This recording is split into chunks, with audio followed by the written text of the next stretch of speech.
Hey, your camera's not on. It was a minute ago.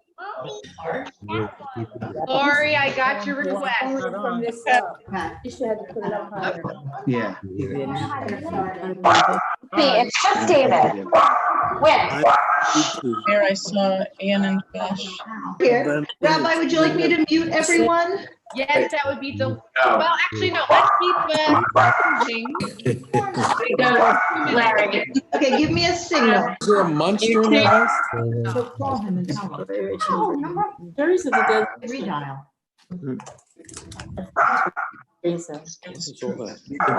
That's a dog? Somebody's dog. Yeah, we're not Off to the side. Someone's dog. No, I can't see.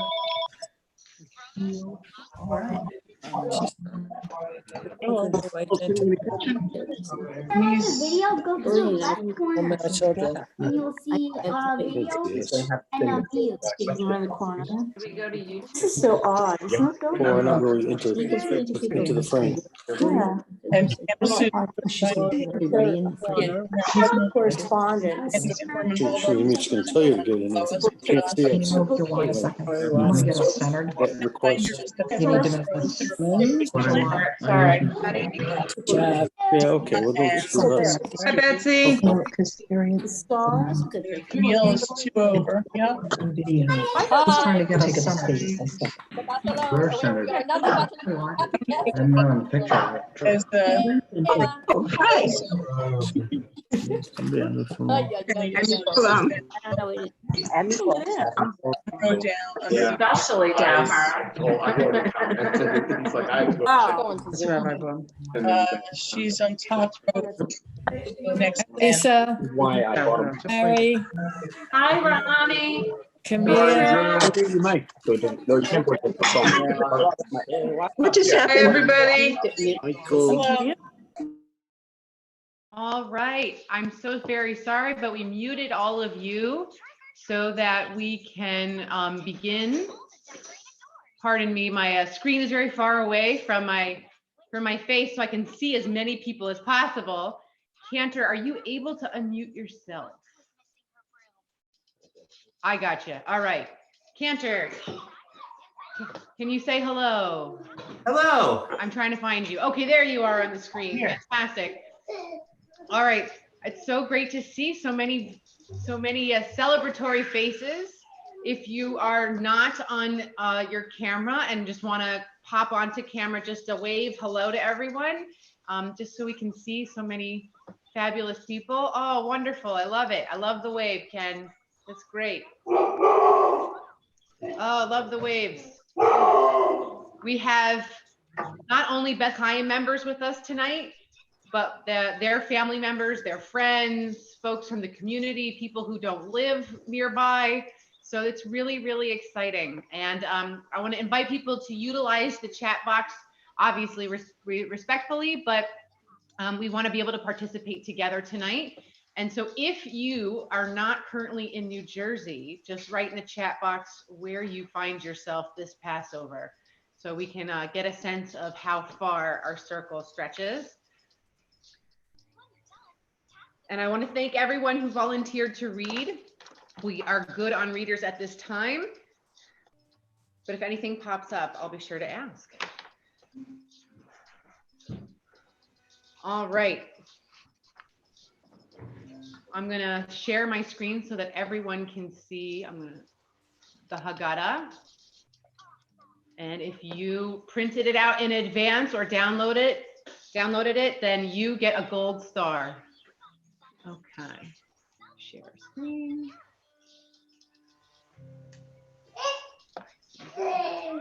That one? You want this to go into the YouTube thing? Not yet. That's not the very end. Okay. Then you're good. Then just hit share. My tech partner is helping me out here. All right. Can everyone raise your hand if you can see the Haggadah on the screen? Oh, fantastic. Wonderful. Okay. So I just want to give you some background.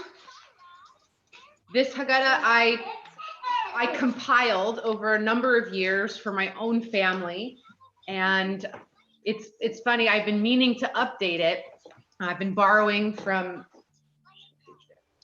Oh, okay. I've been borrowing from different Haggadot that I've really liked and admired, and different pieces I've come across, and I've been meaning to update it for the last couple of years. So I want to thank all of you for motivating me to update my Haggadah, and it definitely speaks to our current Passover in a way that my previous versions have not. We're going to start officially. And forgive me, some of my co-leaders of the Seder are not always so good at following their cues. Bruchim Habaim, welcome to our virtual Seder. This night is different than all other nights in many ways. As we celebrate the freedom of the children of Israel this evening, let us remember that we were once strangers in the land of Egypt. The Hebrew name for Egypt is Mitzrayim, which means the narrow places. We know now more than ever that we are not entirely free from being caught between the constricting narrow places. So let us find comfort in our celebration together and count the ways in which we are truly free. Also, this is a learning holiday, so please keep the questions coming. And we'll utilize our chat box for all of those questions. And let me just pop out my chat box so I'll be able to do that. Sean? Got it.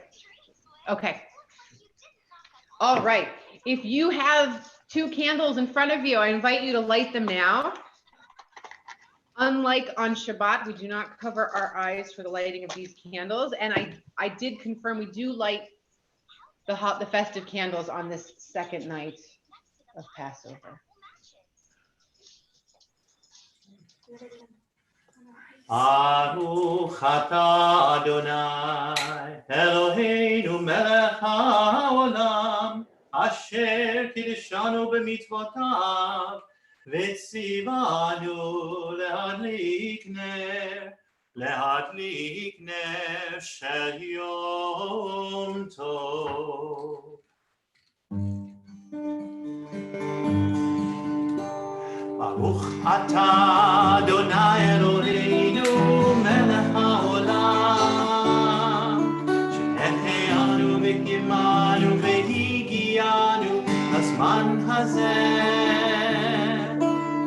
ברוך אתה אדוני אלוהינו מלך העולם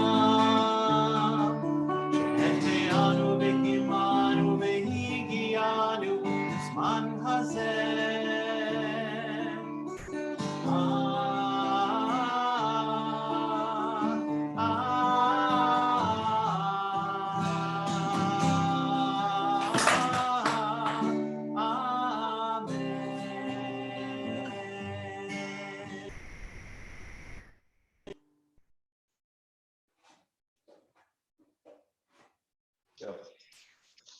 Thank you, Cantor, for helping us ground ourselves in this special time and occasion. If you are on a telephone, we'd love it if you could mute yourself. All you have to do is press *6.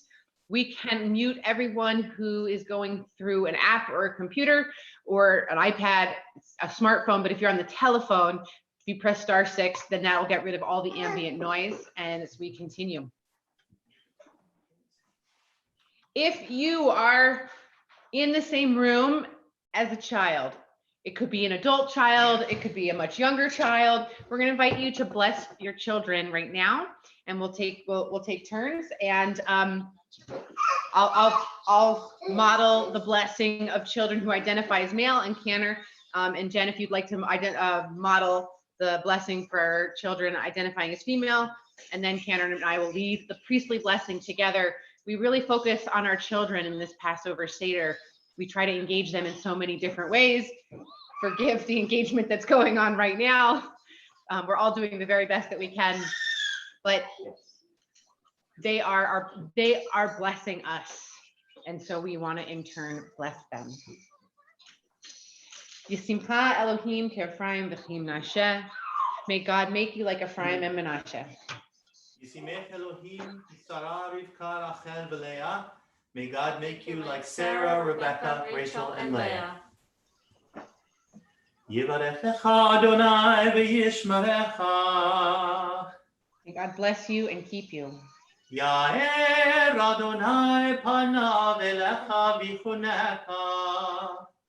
May God's light shine upon you and be gracious to you. יישא אדוני פניו אליך וישם לך שלום. May you always feel that God's presence is near, and may you be blessed with the greatest gift of all, the gift of peace. Amen.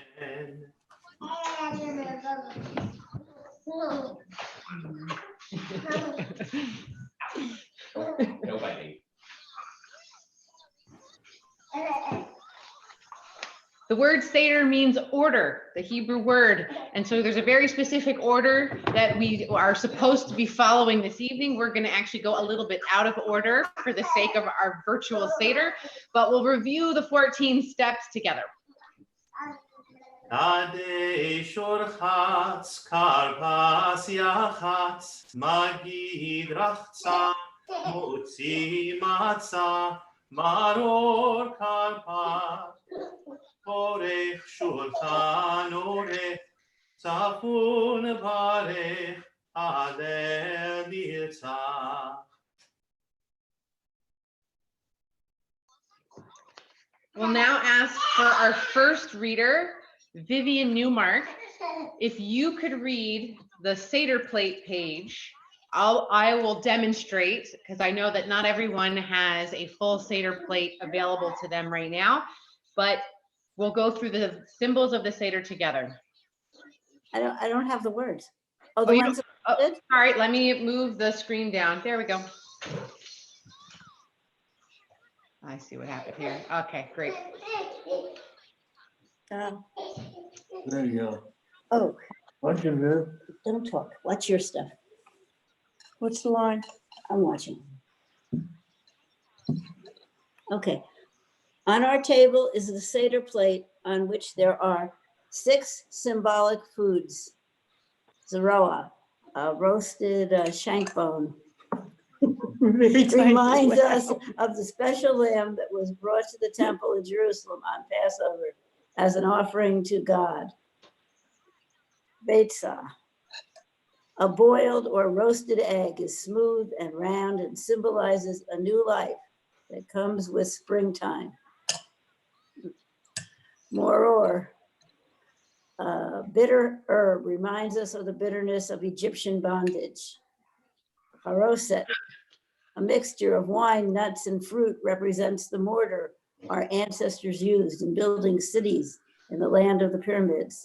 Karpas, a green vegetable, reminds us that Passover occurs during something which I can't read, when new life brings a feeling of hope.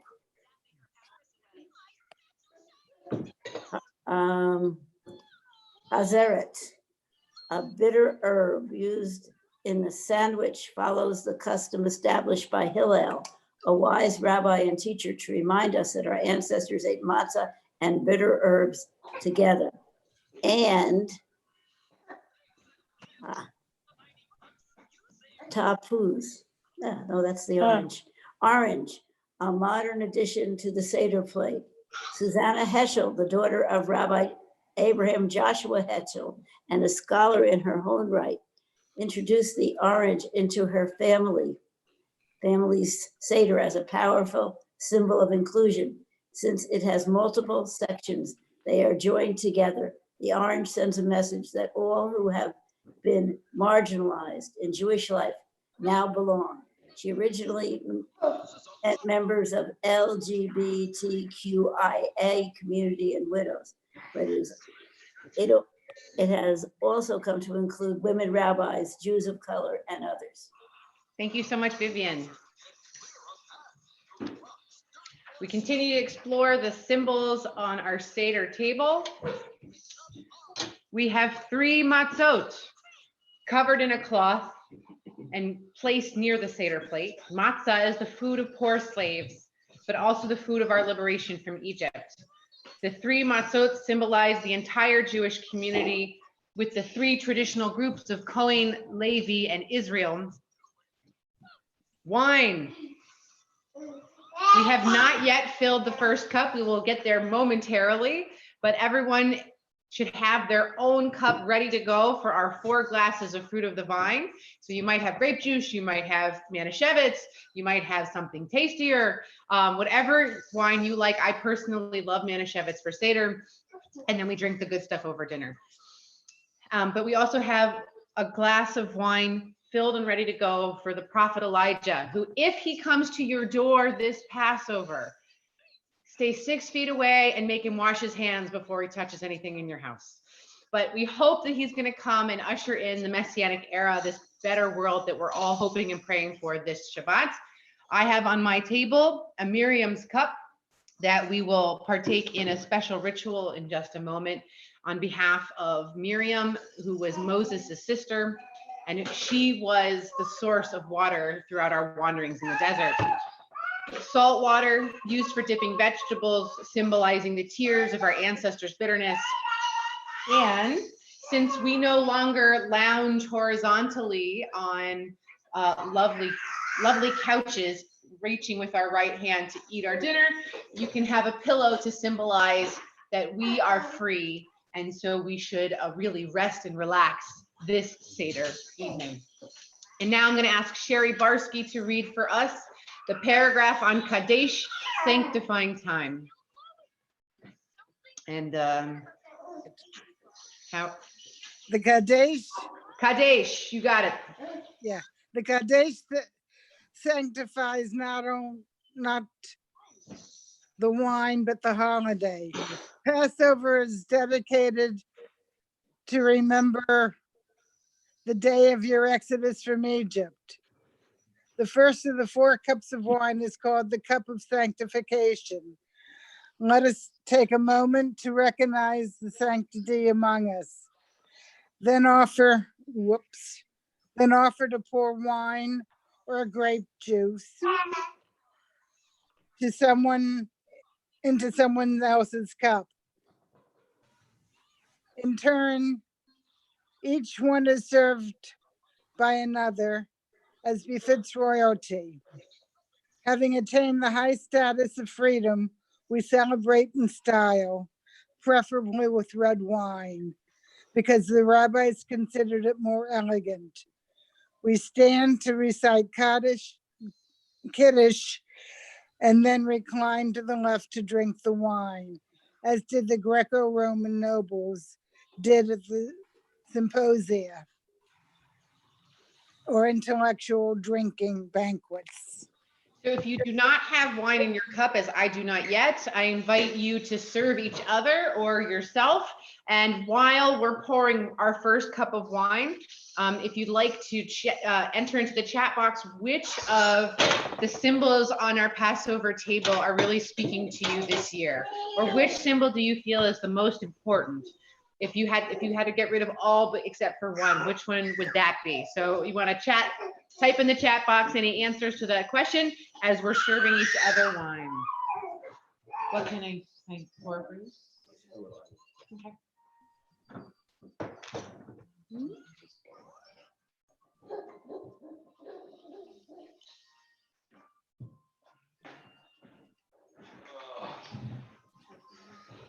Anne, can you read some of the answers that people are typing?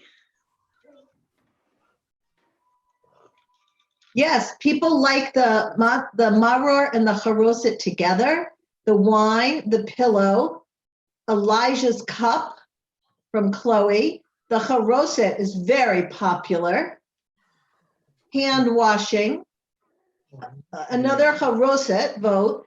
Orange and Miriam's cup. We have people who appreciate the newer traditions. Salt water, wine, the orange for inclusion, having our family together. People are resonating with the bitter herbs as it is really evocative to what's going on right now, and the same with the salt water. And then we have an outlier vote for Purell.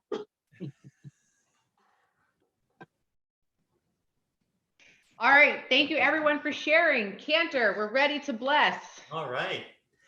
Baruch atah Adonai Eloheinu melech haolam borei peri hagafen. Amen. Baruch atah Adonai Eloheinu melech haolam אשר בחר בנו מכל העם, ורוממנו מכל לשון, וקידשנו במצוותיו. ותיתן לנו אדוני אלוהינו באהבה, מועדים לשמחה, חגים וזמנים לששון. את יום חג המצות הזה, זמן חירותנו, מקרא קודש, זכר ליציאת מצרים. כי בנו בחרת ואותנו קידשת מכל העמים, ומועדי קודשך בשמחה וששון הנחלתנו. ברוך אתה אדוני מקדש ישראל והזמנים. ברוך אתה אדוני אלוהינו מלך העולם, שהחיינו וקיימנו והגיענו לזמן הזה. Chaim.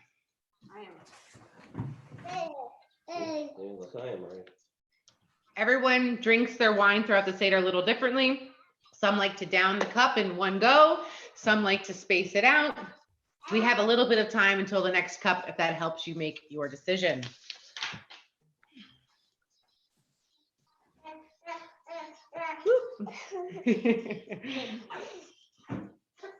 All right, first hand washing. This is the hors d'oeuvres hand washing. There's no blessing associated with it because we're not planning to have a meal with bread just yet. And so I have brought my Purell to the table, definitely in the spirit of Pesach 2020. But for this minor hand washing, I'll use Purell and I'll get to the soap and the water later when it's time for a blessing. So if you are able to wash your hands, now is a good time because we're getting ready for karpas, the spring green appetizer. Oh, thank you. Thank you.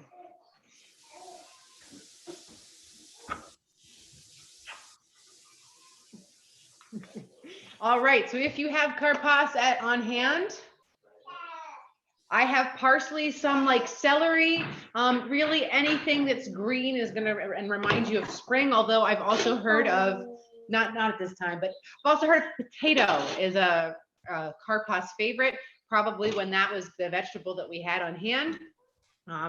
And maybe didn't have as many options, and maybe this year you needed to get a little creative with karpas. But if you can wave it at the screen so we can see all the different kinds of karpas that we have, and we'll dip in the salt water. And Cantor, take it away. Baruch atah Adonai Eloheinu melech haolam, borei peri ha'adama. Amen. Amen. Because of Passover Seder, I love to eat parsley.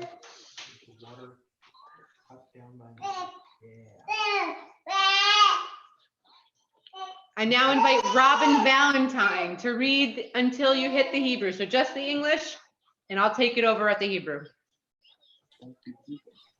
Miriam's cup. Oh, hold on, I gotta move my screen. No worries. Throughout their desert wanderings, the Israelites were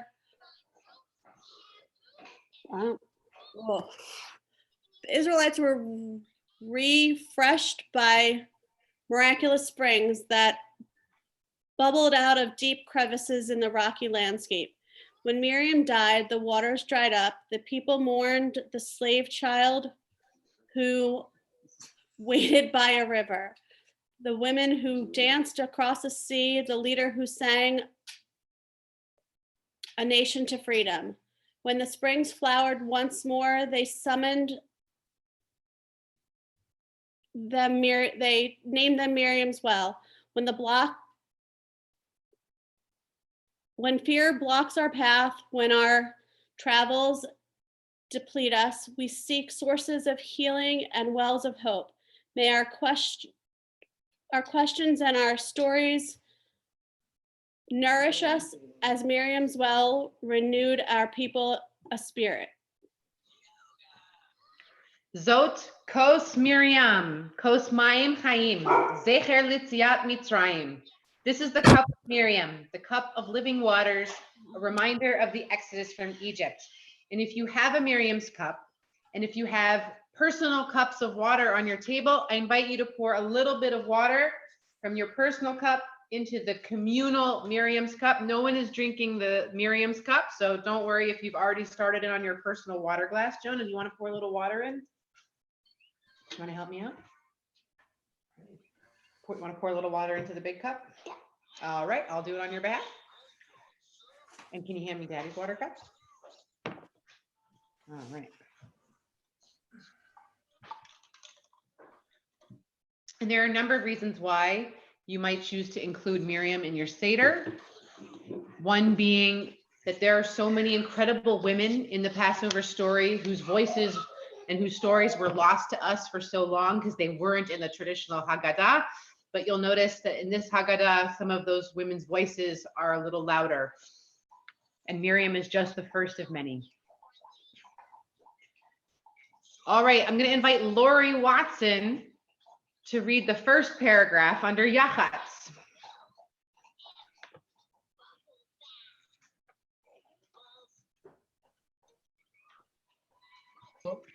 There we go. Okay.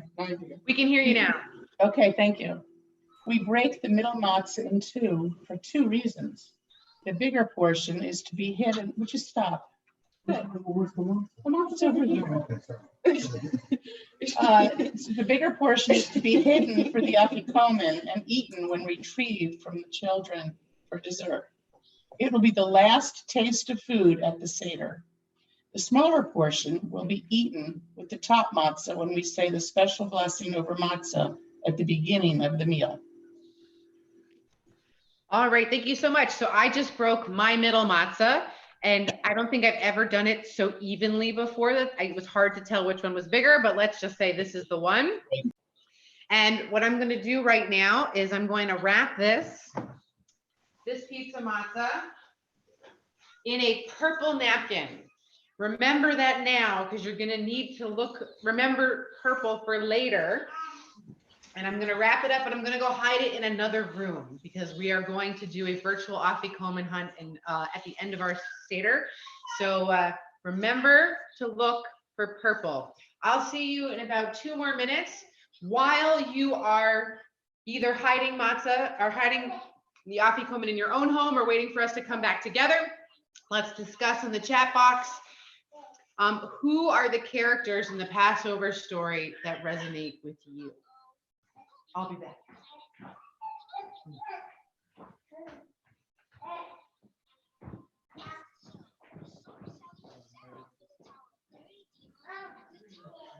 Oh, we can unmute.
You can take it back.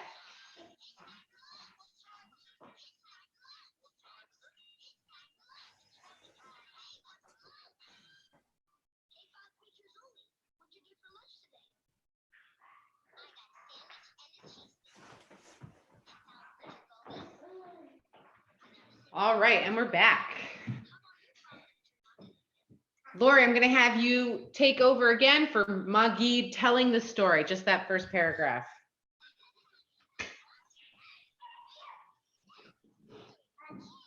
Okay. Magid, telling the story. The heart of the Seder is the Magid, related to the term Haggadah, meaning storytelling. In words, but also in drama, we retell the Exodus, beginning with an Aramaic explanation of the origin of matzah. We remove the cloth covering of matzah and lift them up so they are in plain view during the telling of the story. מענייני אכלנו אהבתנה בארד מצרים כל דכפין יתה ויכול כל תצריך יתה ויפסח השטח על השנה הבאה בארד ישראל השטח לשנה הבאה בני חורין. This is the bread of poverty and persecution that our ancestors ate in the land of Egypt. As it says in the Torah, 7 days shall you eat matzot, the bread of poverty and persecution, so that you may remember that you were a slave in Egypt. And if you'll read with me, even though we can't all hear each other, we're in one voice, including Nomi Blum. Let all who are hungry come and eat. Let all who are in need come and share the Passover meal. This year we are still here. Next year in the land of Israel. This year we are still slaves. Next year, free people. All right. It is time to pour, but not to drink the second cup of wine. So if you need more wine, ask your neighbor or pour for yourself. We're just getting ready for the second cup of wine. We're not drinking it just yet. So Anne, I'm going to ask for your help with this next bit. I can't see everyone who's participating. Is there a family that you think we could call on to help us with the 4 questions today? And I'll just let you know, both the Boyle and the Smolars families already have parts. So if you see another family that might be a good fit for the 4 questions. Chloe, do you want to participate? Let's keep going. Okay. You know what, Rabbi, why don't we just ask everyone to participate in their own homes? Really loud and with enthusiasm. Tonight, we're all going to be young at heart. How about that? So Canner, take it away. מה נשתנה הלילה הזה מכל הלילות, מכל הלילות, שבכל הלילות אנו אוכלים חמץ ומצה, חמץ ומצה. הלילה הזה כולו מצה, הלילה הזה כולו מצה, שבכל הלילות אנו אוכלים שאר ירקות, שאר ירקות. הלילה הזה מרור, מרור. הלילה הזה מרור, מרור. שבכל הלילות אין אנו מטבילים אפילו פעם אחת, אפילו פעם אחת. הלילה הזה שתף ועמים, הלילה הזה שתף ועמים. שבכל הלילות אנו אוכלים בין יושבין ובין מסובין, בין יושבין ובין מסובין. הלילה הזה כולנו מסובין, הלילה הזה כולנו מסובין. On all other nights, we eat either leavened bread or matzah, but on this night, we eat only matzah. On all other nights, we eat all kinds of vegetables, but on this night, we eat maror, bitter herbs. On all other nights, we need not dip our vegetables even once, but on this night, we dip twice. On all other nights, we eat either sitting upright or reclining, but on this night, we all recline. All right, Ronnie Staffenberg, if you can take us to scene 1. I'm going to move the screen. Just give me a second.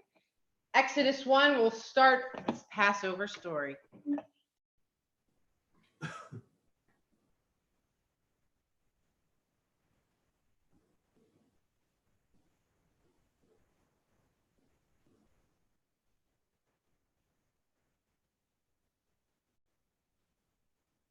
They multiplied and increased very greatly, so that the land was filled with them.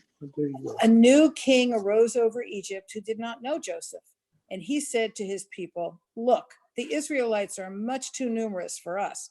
Let us deal shrewdly with them so that they may not increase. Otherwise, in the event of war, they may join our enemies in fighting against us and rise from the ground."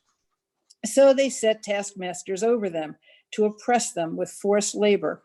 And they built garrison cities for Pharaoh, Pithom and Ramses.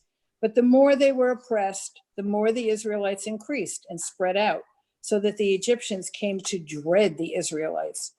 The Egyptians heartlessly imposed upon the Israelites various kinds of difficult labor that made them perform.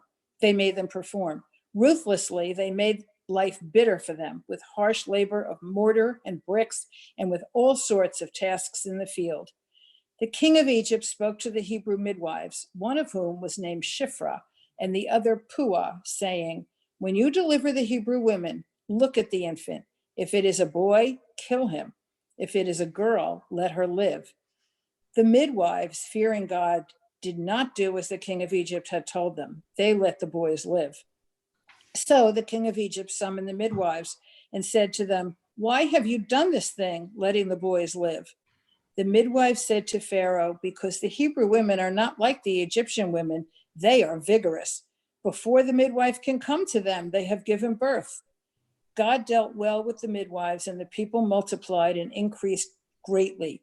And because the midwives feared God, God established households for them. Then Pharaoh charged all his people, saying, "Every boy that is born you shall throw into the Nile, but let every girl live."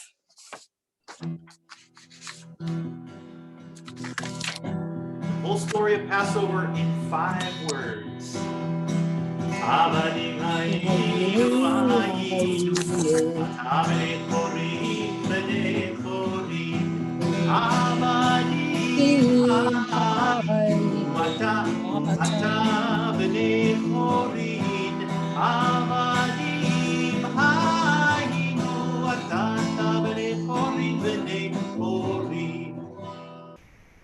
There's a Sephardic tradition from the Jews who originally hailed from Spain that every time you talk about slaves, you can take a scallion and hit your neighbor as if it were a whip.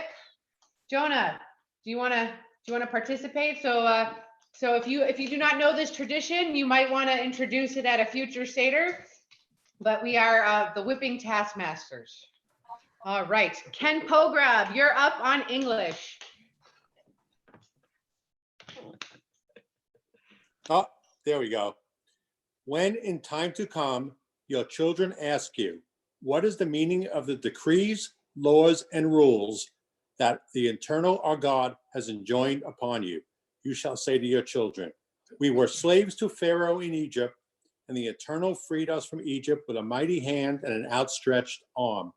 The Eternal produced before our eyes great and awful signs and wonders in Egypt against Pharaoh and all his household.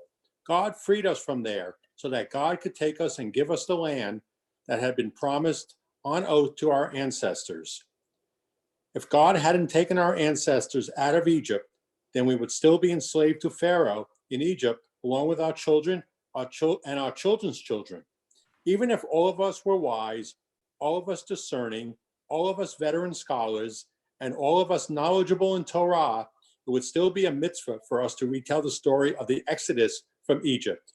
The more and the longer one expands and embellishes the story, the more commendable. A tale of Rabbi Eliezer, Rabbi Joshua, Rabbi Elazar, son of Azariah, Rabbi Akiva, and Rabbi Tarfon. They were reclining at the Seder in Bnei Brak, and they spent the whole night long telling the story of the going out of Egypt until their pupils came and said to them, "Our masters, is it time to recite the morning Shema?" So remember, it could always be worse. We now call on the Smolars family to help us with the next bit. My family were very theatrical, and so this was one of our favorite parts of the Seder, where everyone would take turns acting it out. So Smolars, thank you for helping us tonight. What the heck? All right, Joel, go. What does the wise child say? The wise child says, "What are the testimonies, the statutes, and the laws which the Eternal, our God, has commanded you?" So you teach the child all the laws of Passover until the very last one. You do not proceed to any afikomen, the after dinner celebration, after eating the Passover lamb. What does the wicked child say? Whatever does this service mean to you? This child emphasizes to you and not to themselves. Since the child excludes themselves from the community and rejects a major principle of faith, you should set that child's teeth on edge and say, "It is because of this that the Eternal did for me when I went free from Egypt. Me and not that one. Had that one been there, they would not have been redeemed." What did the simple child ask? What is this? And you shall say to that child, "By a mighty hand the Eternal brought us out of Egypt, out of the house of bondage." As for the child who does not know how to ask, you shall prompt them as it is said, you shall tell your child on that day, saying, "It is because of this that the Eternal did for me when I went free." Thank you so much. Smolars, you would have belonged just right at home in one of the Kemper family Seders. I love it. It was wonderful acting. All right, Shelley Miller is up next. Our next piece of the Seder is a piece of Torah text. This Torah text, we are instructed in the book of Deuteronomy to recite when we were to go to the temple in Jerusalem for our next holiday, the holiday of Shavuot. We would bring the first fruits of our labor of farming, these spring fruits, and we would actually be instructed to recite a synopsis of the Exodus story. And so Shelley's going to read for us tonight. My father was a wandering Aramaean. How much of the entire Passover story is encapsulated in just one paragraph?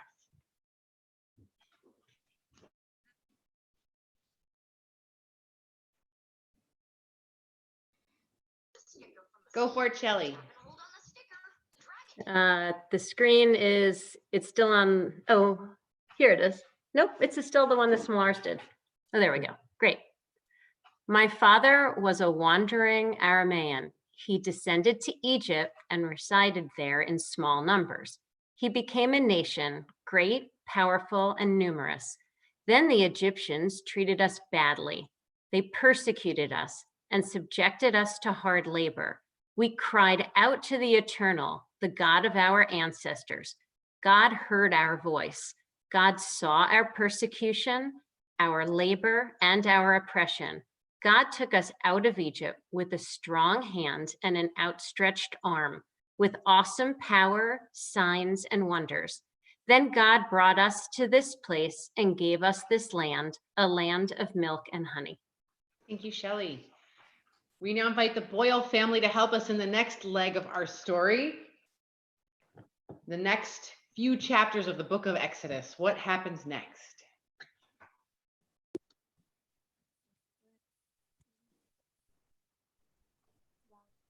Pharaoh's law that every Hebrew boy, baby. Hold on. All right. Pharaoh's law that every Hebrew boy, baby should be killed. Pharaoh's law that every Hebrew boy, baby should be killed caused great sorrow among the Israelites. But one Hebrew mother managed to hide her baby boy for 3 months. Then she made a basket of reeds, putting him into it. It carried him down a river and hid the basket among the reeds there. Soon after this, Pharaoh's daughter came with her maidens to the riverside, and when she saw the beautiful child, she sent one of her maidens to bring it to her. She took the little boy to the palace and named him Moses, and he became a great man among the Egyptians. He knew, however, that he was a Hebrew, and when he saw how badly his own people were treated, he tried to help them. But at last he was forced to leave Egypt, and he became a shepherd, taking care of the flocks of a priest called Jethro. He even married Jethro's daughter. After a time, God spoke to Moses out of a burning bush and told him that he must go and rescue his people from the cruel Egyptians. Moses thought he could not do this, but God promised to help him. To show him what he would be able to do with that help, God turned the rod that Moses had carried into a serpent. Then God told Moses to pick the serpent up by the tail, and as he did so, it became a rod again. He showed him another sign also, but Moses was still afraid because he could not talk well and thought that Pharaoh would not listen to him. So God told him to take his brother Aaron for a spokesman.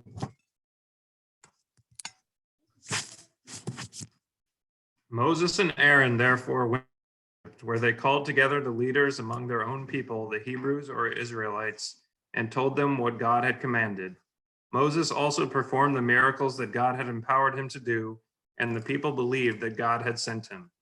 After this, Moses and Aaron went to Pharaoh and told him that it was God's command that he should let the Israelites go.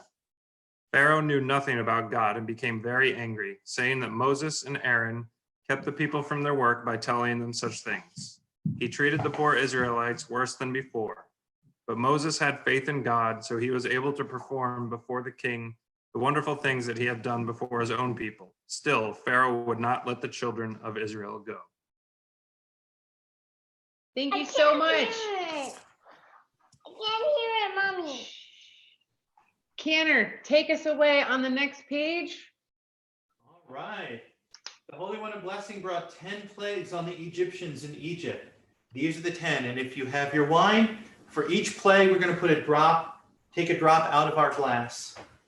Dam, Sfardeya, Frogs, Kinim, lice, Arov, swarms of insects, Dever, cattle disease, Shechin, boils, Arad, hail like today, Arbe, locusts, Toshech, darkness, Makat Bechorot, death of the firstborn. And in our house, we ask people not to lick their finger or their spoon because we are supposed to have our joy diminished at the suffering of others. It's okay if you already did. I forgive you in advance, but we don't even want to enjoy that little drop at the end because the Egyptians suffered so we could be free. Jonah. All right, Canner, take it away on the next page. When Israel was in Egypt's land, let my people go. Oppressed so hard they could not stand, let my people go. Go down, Moses, way down in Egypt's land. Pharaoh, let my people go. Thus said God, bold Moses said, let my people go. Not I'll smite your firstborn dead, let my people go. Go down, Moses, way down in Egypt's land. Pharaoh, let my people go. No more shall they in bondage toil, let my people go. And come out with Egypt's spoil, let my people go. Last time, go down, Moses, way down in Egypt's land. Pharaoh, let my people go. We now invite Larry Jasper to help us continue the story of the Exodus.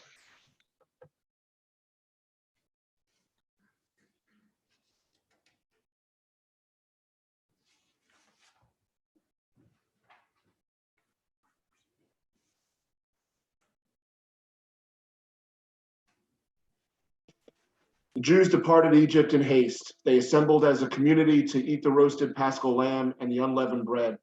Then, after the sun rose on the 15th day of Hebrew month of Nisan, the Israelites rose together to leave the land of Egypt. After 3 days, Pharaoh started to regret that he had permitted the Israelites to leave. He mobilized his army in hot pursuit of his former slaves. He reached them near the banks of the Sea of Reeds. Moses led the Israelites onward until they came to the very borders of the Sea of Reeds. Then God spoke to Moses, "Lift up your rod, stretch out your hand over the sea and split it.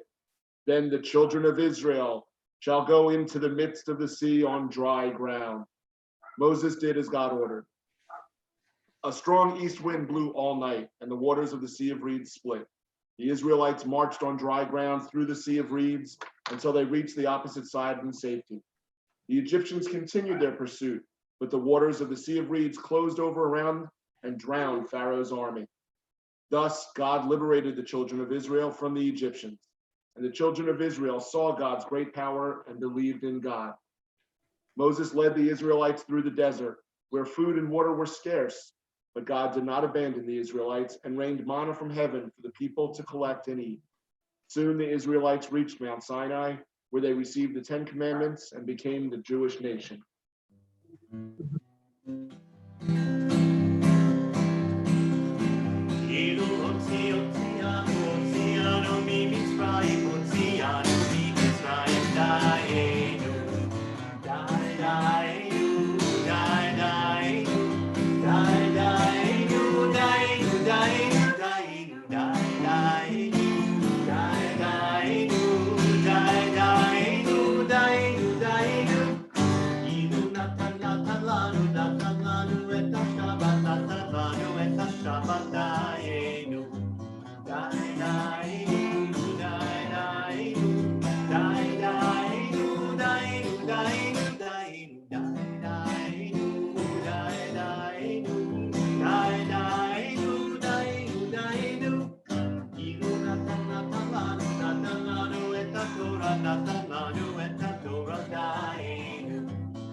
Please read with me in English. Had God only taken us out of Egypt, it would have been enough. Had God only given us the Sabbath, it would have been enough. Had God only given us the Torah, it would have been enough. Dayenu originally has many more verses than that, but we thought 3 was enough.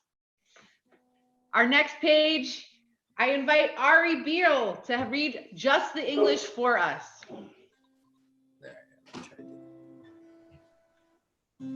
Starting from Rabban Galil used to say, "All who have not explained the significance of 3 things during the Passover Seder have not yet fulfilled their duty. The 3 are the Passover lamb, the matzah, and the maror." Point to the shake on the Seder plate. Okay. Why this Passover lamb?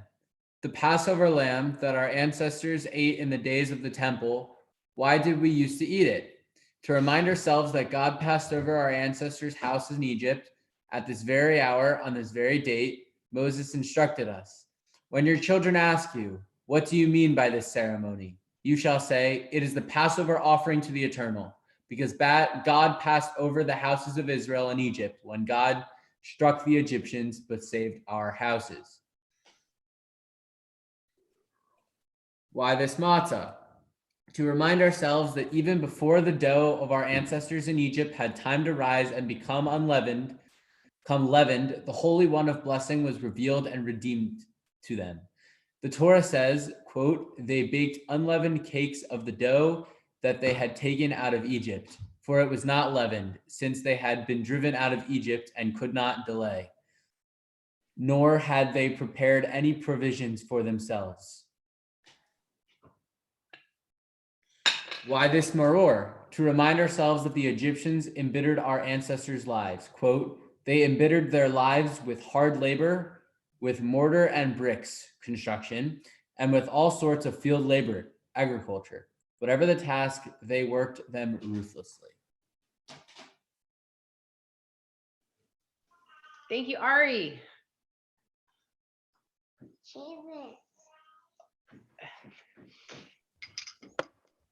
We continue together. In every generation, one is obligated to see oneself as one who personally went out from Egypt. Just as it says, you shall tell your child on that very day, it's because of this that God did for me when I went out from Egypt.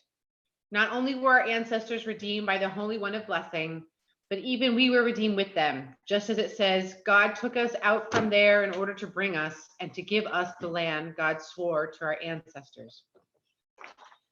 Cantor, if you'll take it away from here.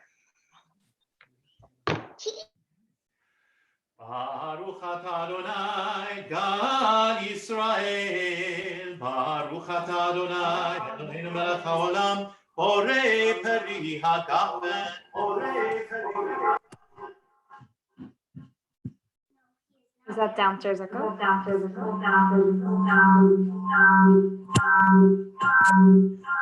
No, he is not.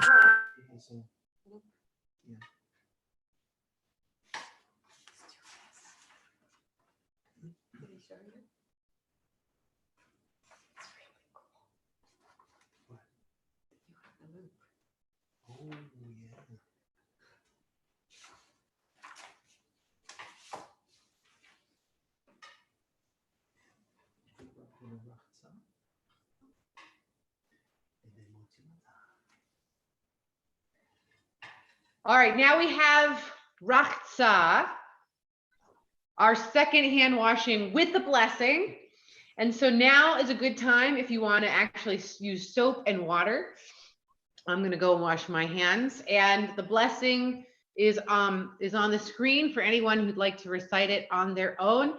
But if you have already washed or you're waiting to chat in the box together, the following question: what this Passover would you like to wash away? So I'm going to mute myself, but we're all going to wash our hands and think about or discuss via chat, what is it that we want to wash away this Passover?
Everybody gets a piece for the blessings.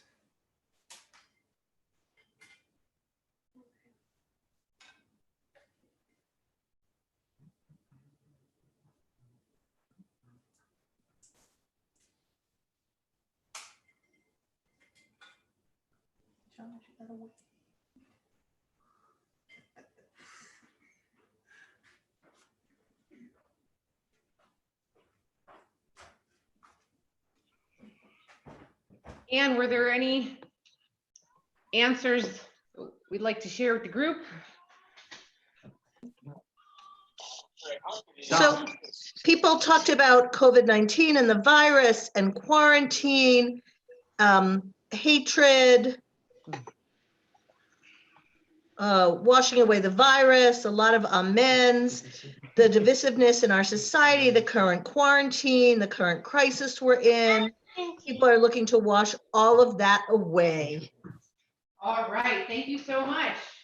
Pardon me as I just feed my child. All right, now we continue on with the eating, the significant eating. And this is the one time during Passover, even if you don't do it any other moment for the rest of the week that you have to eat matzah. At Seder, you have to eat the matzah, whether you like it or not, because we are supposed to suffer. And matzah is supposed to be plain, so no eggs or any other flavoring or additives. The plainest, most afflicted bread that you can imagine.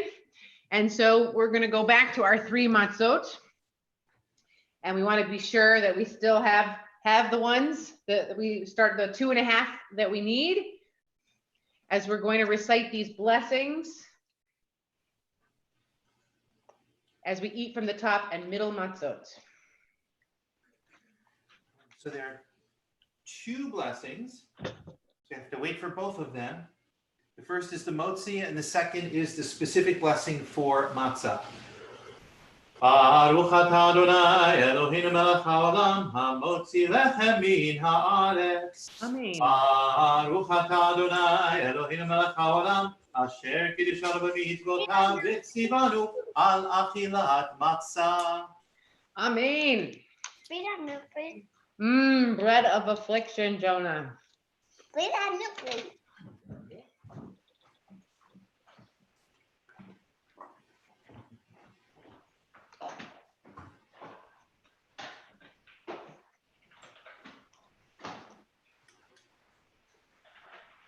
And now it's time for maror, the bitter herb. Some people like to mix their bitter herb, their horseradish, with beet juice to temper the bitterness. Some people like the white paste also in a jar, and some brave folks eat the root straight up. I have been known to do it, but this year it was not worth trying to hunt down horseradish root. And so you need to take a little maror, if it makes it a little easier to put it on some matzah. And we have another blessing because we are a blessing of command, because we gotta eat this stuff even if we don't like it. Baruch atah Adonai Eloheinu melech haolam asher kiddushanu b'mitzvotav v'tzivanu al achilat maror. Amen. Do you want some horseradish, Jonah?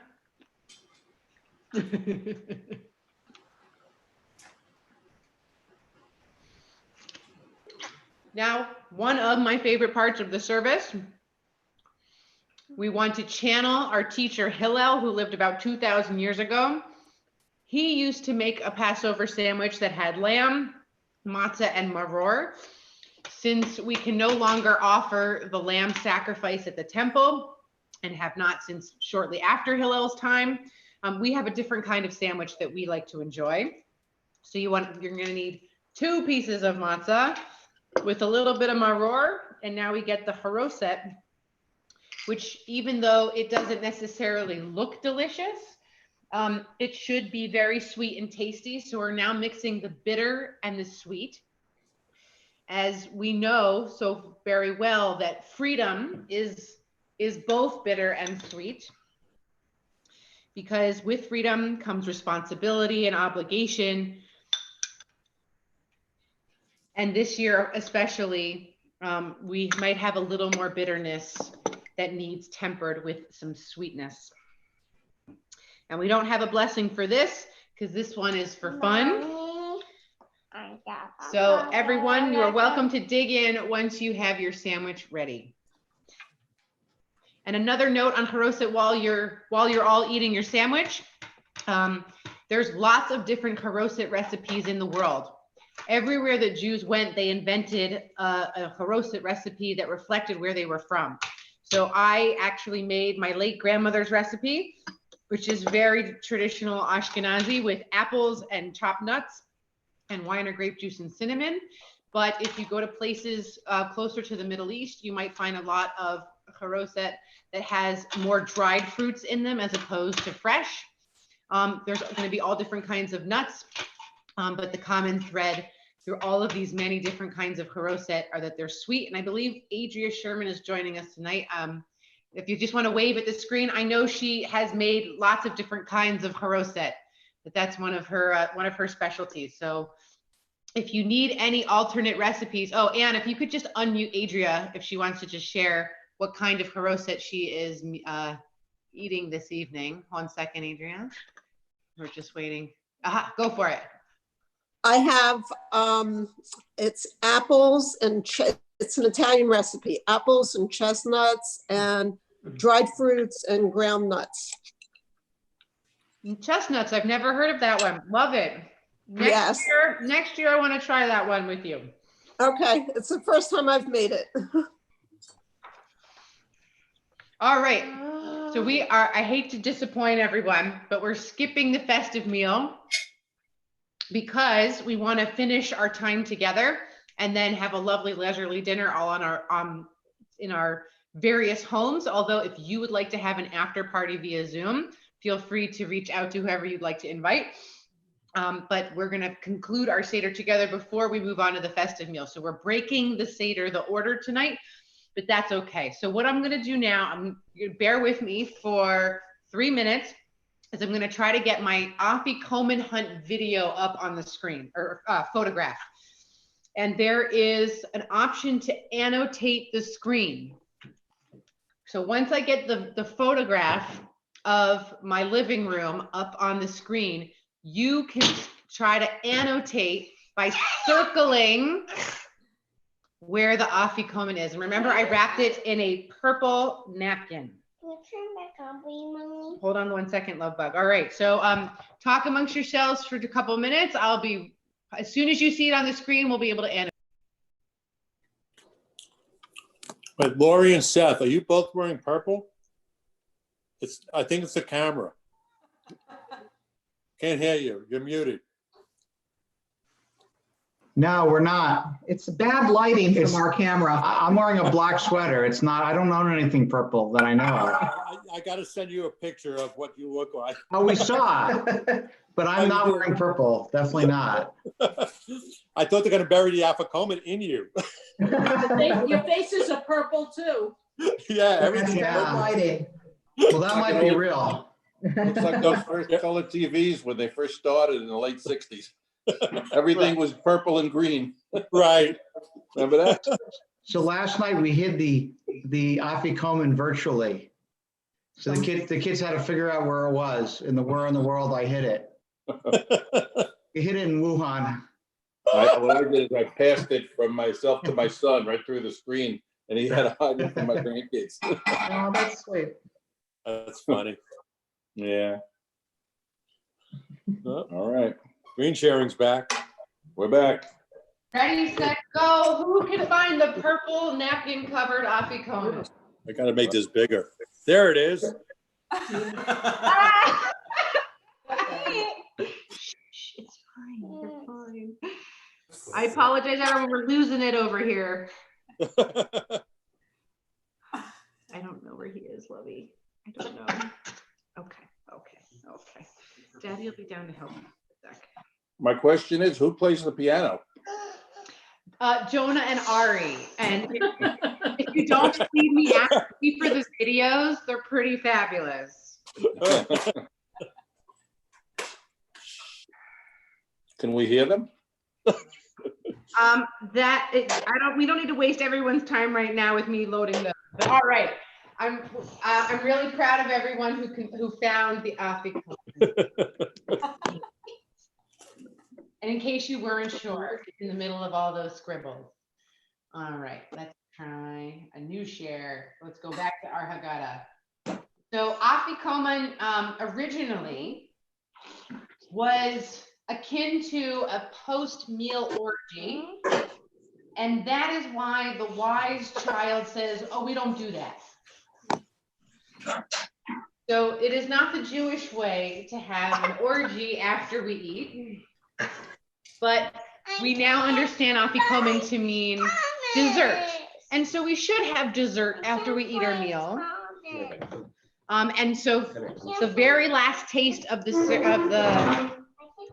Seder should be the matzah Afikoman, but maybe before that you had flourless chocolate cake, or you had chocolate covered matzah. I got Shelly's laughing at me, or something else really tasty. But we want the very last bite of the Seder to be the sweet taste of plain afikomen matzah. And normally we would recite the grace after meals, the Birkat Hamazon, to say thank you for this beautiful, abundant meal that we have enjoyed. But as we fill our third cups of wine, we're going to do what we would often do on a Friday night. And instead of saying thank you for the meal we just ate, because we haven't eaten dinner yet, instead we're going to say thank you for things that we are grateful for this Passover. So, you know, we just talked about what are the things we want to wash away. Now let's transition into a moment of gratitude. What are the things we're so grateful for? So if you want to unmute yourself as we're filling the third glass of wine to share what you are grateful for, we'll try to take turns.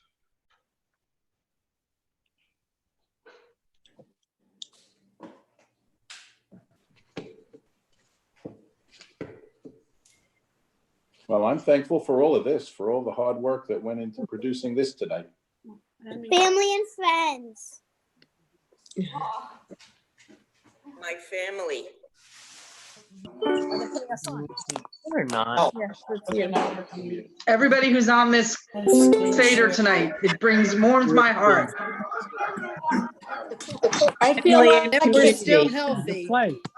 Yeah, good health. Grateful we are still healthy. I have a family. I'm grateful for technology. N95 face mask. Where are the burgers? Family love and Oh, friendship.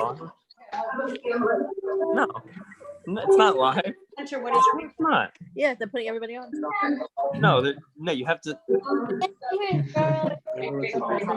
Boys! I know you're not on. Like that somebody's arguing with their wife that it's not live. Somebody's grateful for roller skates. It's about being the gas. Give for roller skates. Spring break. For help with the computer. Thank you. Yeah. No, I texted him. He was still on his meeting. At 6:45. I said, hey, we're still on. And he said, I'm still on in my meeting. No, I don't. With a sense of community. No, I don't. What you said? Sense of community. Technology. Technology. Can you imagine us if Big red button. even 10 years ago? Apology. Highly racist. No. So grateful for all of you. I'm going to ask Ann to mute everyone again. You can choose to mute yourself. The miracles. No, it's totally racist. But we're going to.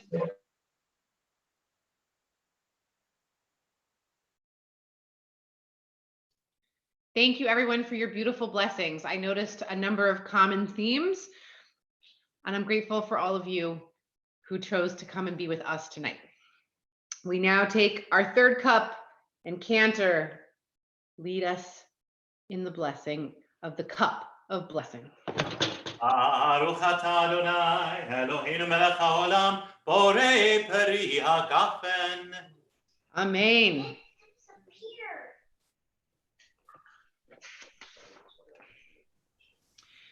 All right, if you have not yet poured a cup for our dear friend Elijah, please do so now. And we're going to open a door. I've got a door back here. I'm just going to open a little bit. As a sign to Elijah that he is welcome in this house. And Elijah symbolizes future redemption. Our Bible teaches us he will reconcile the hearts of parents to their children and children to their parents, especially when parents and children are on top of each other 24/7. We will hope that Elijah will come sooner than later. And we want to take a pause to acknowledge the love that we feel even when it's difficult and even when it's challenging. And tonight we're not going to sing the traditional tune to Eliyahu Hanavi. which is very familiar to many of us. But we're going to write a rendition written by a colleague of mine, Rabbi Max Chicken, so that you can really get the flavor of the hope that we hope that Elijah will bring, because he has verses in English which really teases out this idea that one day we pray that there will be a better world for all of us, and we pray especially this Passover that that comes sooner than later.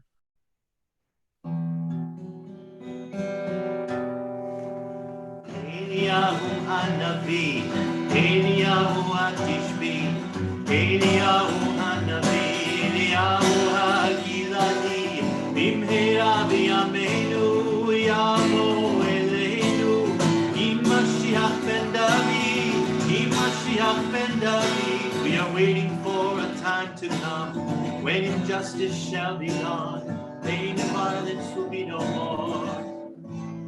Done with hatred, done with war, and all the people in the land will lend their voices, lend a hand. That day starts with you and me, and Eliyahu Hanavi, Eliyahu Hanavi, Eliyahu Hatishbi, Eliyahu Hanavi, Eliyahu Hagiladi, Bimhera B'yameinu, Yavo Eleinu, Mashiach ben David. That day comes, the sun will dawn, a historic bright new morn. Human race and equality, no crying, hungry mouths to feed. Our dream of tzedek will come true, Jewish soul will be renewed. That day starts with you and me, and Eliyahu Hanavi, Eliyahu Hanavi, Eliyahu Hatishbi, Eliyahu Hanavi. Eliyahu Hagiladi, Bimhera B'yameinu, Yavo Eleinu, Mashiach ben David, Mashiach ben David. And now we have next section we echo. So I sing and you sing it back. So we will not wait a minute more. So we will not wait a minute more. Build the world we're waiting for. To build the world we're waiting for. Building starts with you and me. Building starts with you and me. And Eliyahu, Eliyahu, Eliyahu, Eliyahu, Eliyahu, Eliyahu Hanavi, Eliyahu Hanavi, Eliyahu Hatishbi, Eliyahu Hanavi, Eliyahu Hagiladi, Bimhera B'yameinu, Yavo Eleinu, Mashiach ben David, Mashiach ben David, Eliyahu Hanavi.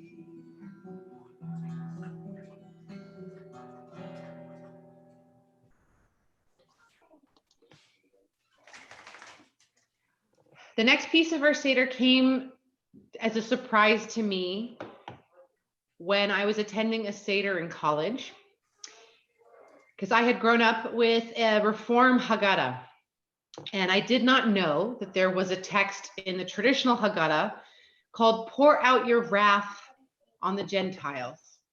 And this traditional Haggadah text was really a response over time to all of the terrible things that were done to the Jewish people throughout history, whether it was the Crusades, whether it was the Spanish Inquisition.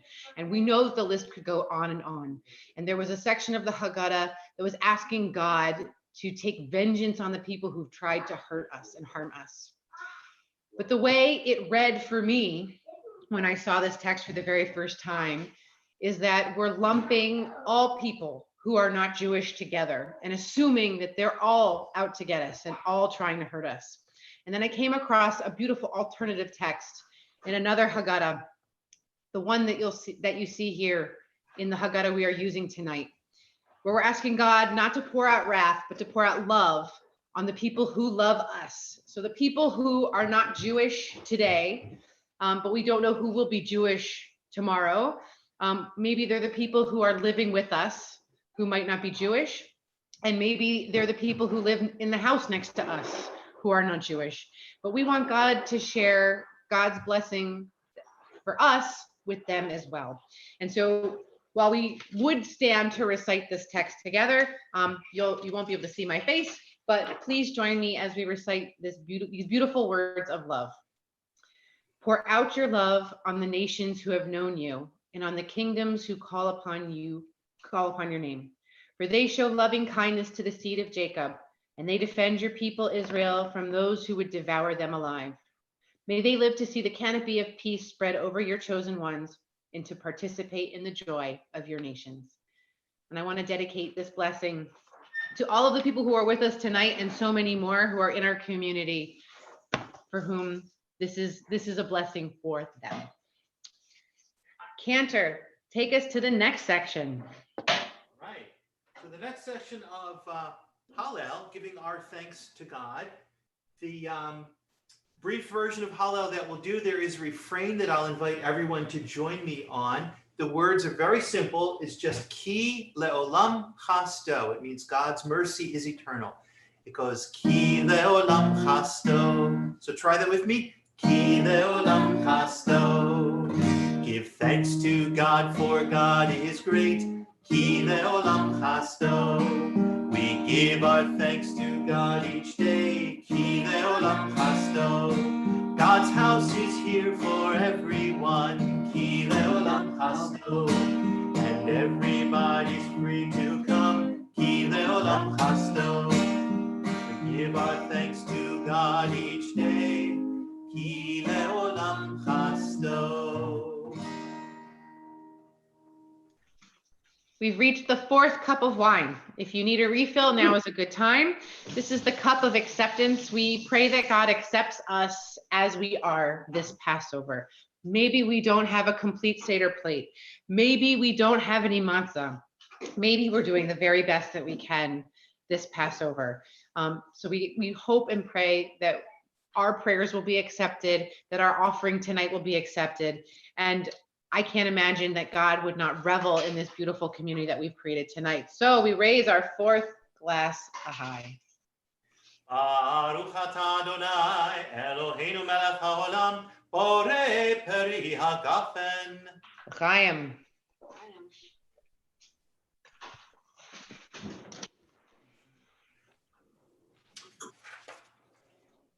The next piece we only do after the first night of Passover. After the very first Seder, we start to count the Omer. This is a 7-week period between this festival and the next, which is Shavuot, where we're basically counting down, but in essence, we're counting up, as we are anxiously anticipating the spring harvest that I referenced earlier. We're hoping that it will be a fruitful one. We're hoping that if we're imagining ourselves in the land of Israel, that the winter rains were enough to get us through to Shavuot. And it was a time of uncertainty. And in the past, we often reference at the Seder table that there was a plague during these 7 weeks. And so it's often considered a time of mourning. We're not supposed to get together for happy occasions like weddings. We're not supposed to go to concerts. Are you noticing any themes with our lives today? And what's so very interesting, like I said before, we're counting up, which is what we've been doing as we've been in isolation and quarantine. We don't know when that counting will end, but we are counting the days that we've been in our homes and not able to be physically together. And we hope that that number will be smaller than larger. But we're going to count the Omer for the first day. We start off this 7-week counting. And we know that when we get to the holiday of Shavuot, at least that counting will have concluded. And we hope that our quarantine counting will as well.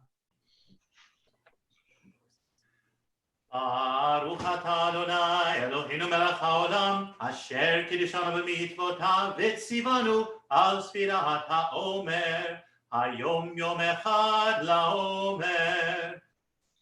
Our praise to you, eternal sovereign of all, who hallows us with mitzvot, commanding us to count the Omer together. Today is the first day of the Omer. Only 49 days to go.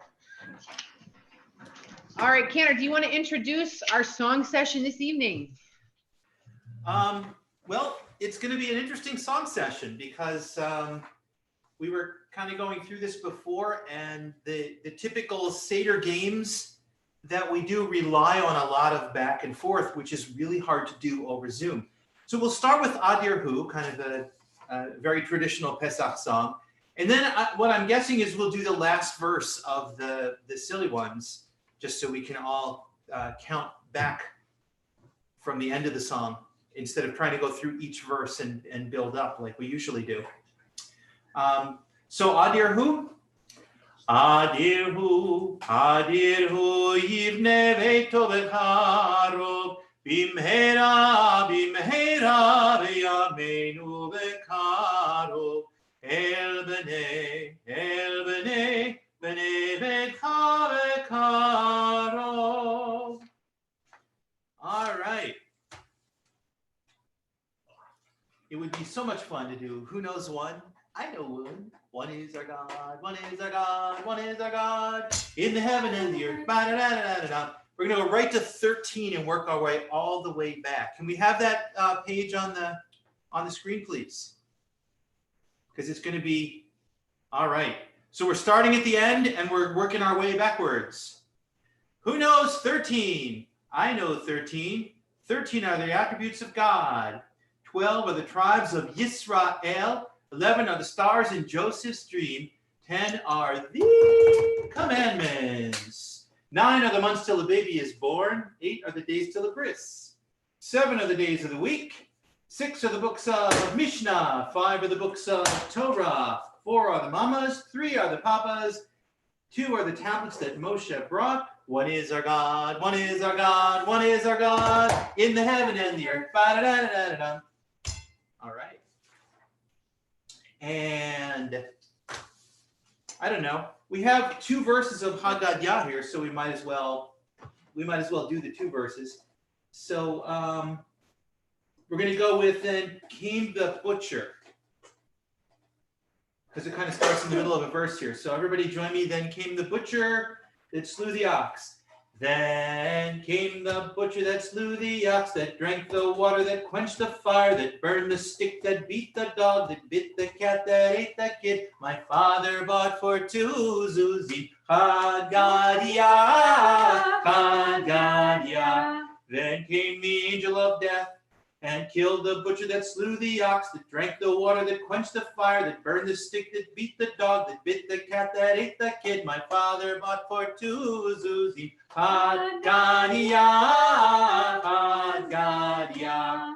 Then came the Holy One, blessed be God, and destroyed the angel of death, that killed the butcher that slew the ox, that drank the water, that quenched the fire, that burned the stick, that beat the dog, that bit the cat, that ate the kid. My father bought for 2 zuzim. Haggadah, Haggadah.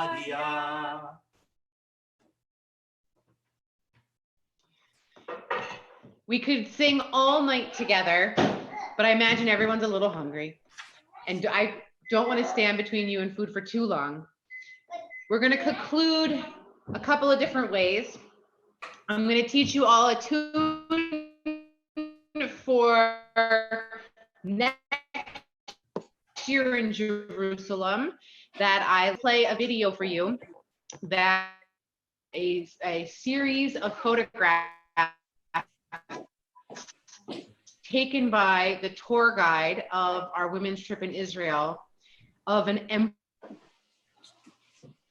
Is something we don't even see on Shabbat when Jerusalem closes down, because there's still people there.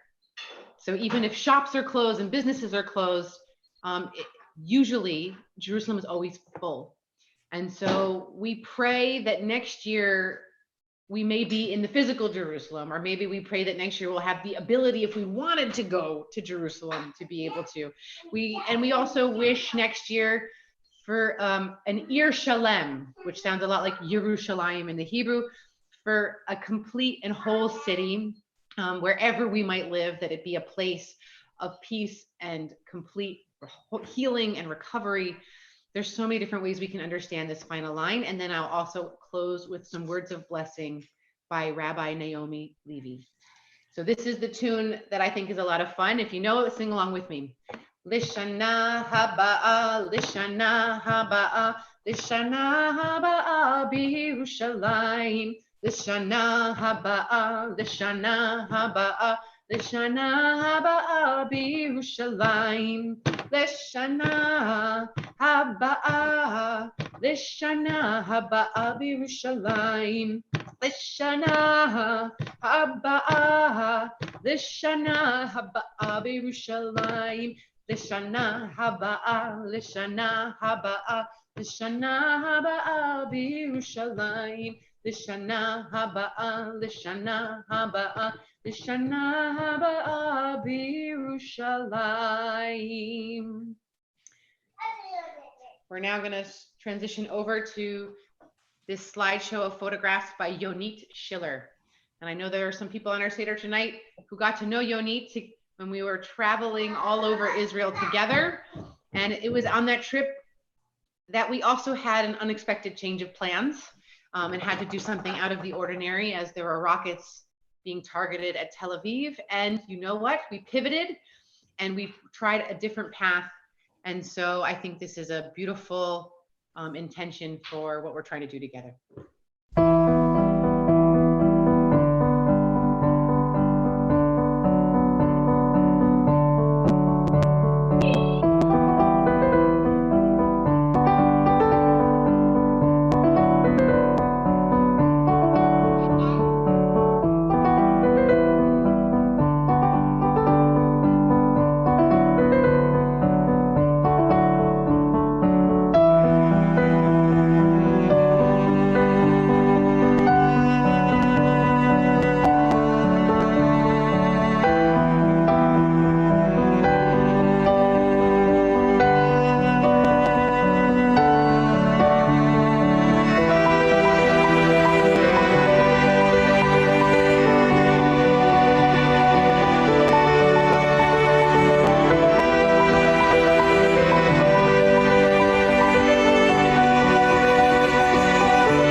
No, not yet.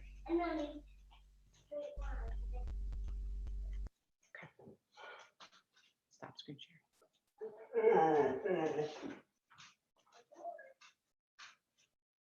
Stop the screen share. Again, Words of Prayer and Hope by Rabbi Naomi Levy.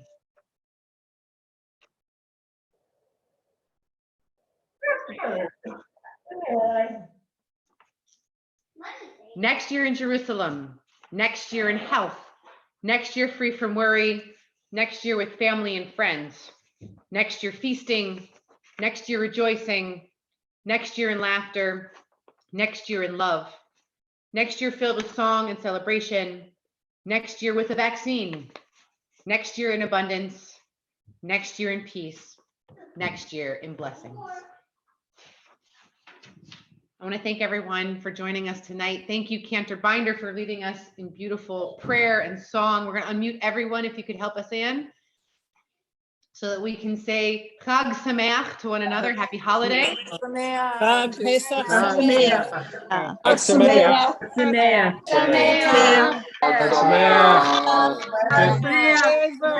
Passover. Thank you, Cantor. Thank you, Rabbi. Thank you so much. Thank you, everyone. Bye, everyone. Matzo balls. Thank you. And good night. Thank you. Thank you. Let's see. Thank you to all of our readers. Miss. Happy Passover. Pass over to you two. I know, I want to see that.